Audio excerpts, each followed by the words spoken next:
Hi, my name is Paul and welcome to Wollongong Airport, where I'm about to test out the JetGo product down to Melbourne Essendon.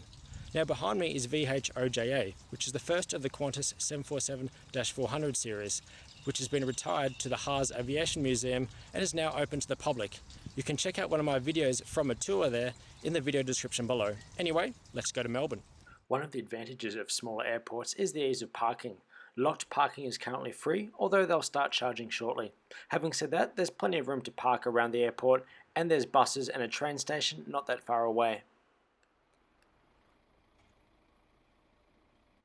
Here I am attempting to film as inconspicuously as possible. It's basic inside and there's no shops, but considering the amount of time you'd save by not driving up to Sydney Airport, you could easily drive to a proper shop.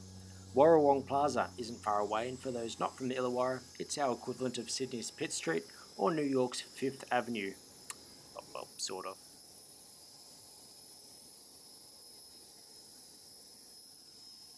JetGo's fleet consists of several different length Embraers that share a similar design to this one. As you can see, the seats are in a 1-2 layout, with the A side having a window and direct aisle access. This side would certainly be my pick for those reasons. This particular aircraft came off the assembly line in Brazil in 2003, which makes it reasonably young by aircraft standards. Although the interior did look as if it needed a bit of a refresh. It was comfortable, but certainly had lost its new plane smell. And here's my seat, 12A. Now remember that there's single seats on the A side and doubles on the other side. Above, there's an individual air vent, which is something I appreciate, as a lot of airlines seem to have a fairly warm cabin, and the legroom is decent for such a short flight. Here's the tray table, and unfortunately there's no power plug or USB port.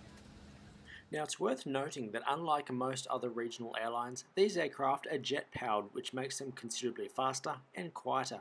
If you prefer quiet, sit at the front, as the seats at the back, such as mine, are louder. I intentionally sat here because I quite enjoy the mechanical music, and I like to be able to look and see that the engine is still attached and working during the flight. To open, lift the buckle flap and pull the seatbelts apart. When the seatbelt sign is illuminated, you must be seated with your seatbelt fastened. One of the perks for visiting this airport for any av geek is that you'll be able to see the Haas aircraft on display. Here's the retired first 747-400 in the Qantas fleet, and in the hangar behind that is a Canberra bomber from the 1950s and the Lockheed P-3 Orion. One of only 2 flying super constellations left in the world lives here, although it was in a shed around the corner.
After we cleared the dramatic weather around Wollongong, we settled down for the short flight.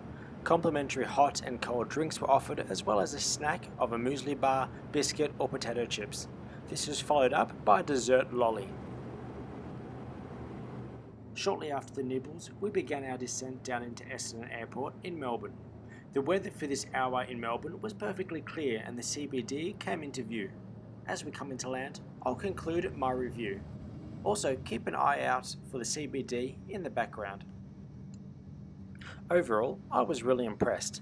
The setup at the airport is basic, but it's all you need. The parking is plentiful and the traffic is near non-existent. While the seats looked a little tatty, they were still comfy and provided good lumbar support. The aircraft is reasonably new, and as I said earlier, using jet engines provided for a far quieter, smoother and faster flight than similar sized turboprops. A regular concern I hear from viewers is that the smaller regional aircraft are much rougher than the 737s and A320s used by the main airlines. While no one can guarantee a smooth flight, these Embraers certainly provided for a comfortable can to hurtle through the air in. I was pleasantly surprised. The single flight attendant on my flights was really good, and the crew up the front got us to Melbourne on time. Given the great service, perfectly comfortable flight, and the ease of driving to and from Wollongong Airport, as well as the free parking, I think JetGo's flights out of Illawarra to Melbourne are fantastic, and I plan to fly with them in the future. Well, that's it from me. If you enjoyed the video, don't forget to press the like button and subscribe for more. Also, don't forget to check out my video from the tour of the Qantas 747 based at the Haas Museum in the link in the video description below. Thanks for watching.